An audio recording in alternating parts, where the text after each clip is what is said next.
আমি মোহাম্মদ বাচ্চু মিয়া। আমার দেশের বাড়ি মানিকগঞ্জে। আমি একজন পল্লী চিকিৎসক।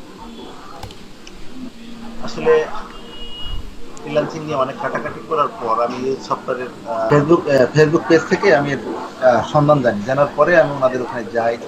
যাওয়ার পরে আমি ওনাদের ওখানে ভর্তি হই। ভর্তি হওয়ার পরে আমি মোটামুটি সাকসেসফুল ভাবে সিপিএ মার্কেটিংটা কমপ্লিট করার পর যখন আর্নিং করতে যাই তখন আমি হয়তো পেইড মার্কেটিং করে নিয়েছি। শুধুমাত্র ফ্রি মার্কেটিং যেগুলি আছে সেইগুলি ফ্রি মার্কেটিং এর মেথডগুলি করছি আমি। তারপরে মোটামুটি আমার কিছুদিন করছিলাম আর কি। মোটামুটি তো আল্লাহর রহমতে মোটামুটি ভালো এটা আর্নিং আসতে আমার সিপিএ বিল। আচ্ছা, আচ্ছা।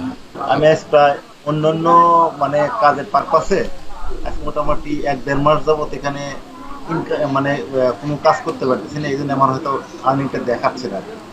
এখনো $18 আছে এর মধ্যে। এর আগে আমি টাকা উইথড্র দিচ্ছি। আচ্ছা,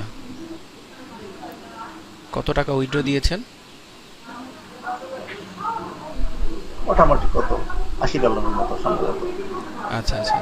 আপনার ব্যালেন্সটা একটু দেখান। আপনি ওই যে 18 ওখানে গেলে পরে আপনার ব্যালেন্সটা পাবেন। হুম। আচ্ছা, আচ্ছা। তো আপনি $80 ফ্রি মার্কেটিং থেকে ইনকাম করছেন, কতদিন সময় লাগছে? এটা করতে আমার কতদিন লাগছিল? বড়দের মনে হয় ১ সপ্তাহ থেকে ১০ দিন সম্ভবত। আচ্ছা, আচ্ছা। এর বেশি। আচ্ছা, আপনি মাঝখানে ১ মাস কাজ করা বন্ধ রাখছেন না? হ্যাঁ, বন্ধ রাখছি। আমি অন্যান্য কাজের পারপাসে আমি কাজ হাতই দিতে পারতেছি না। আচ্ছা, আচ্ছা, বুঝতে পারছি। তো আপনি পেমেন্টটা আপনি কিসের মাধ্যমে নিয়েছেন? পায়োনিয়ার। আচ্ছা, আচ্ছা, একটু দেখাবেন? হ্যাঁ, অবশ্যই। এই যে পায়োনিয়ার। আচ্ছা, আচ্ছা।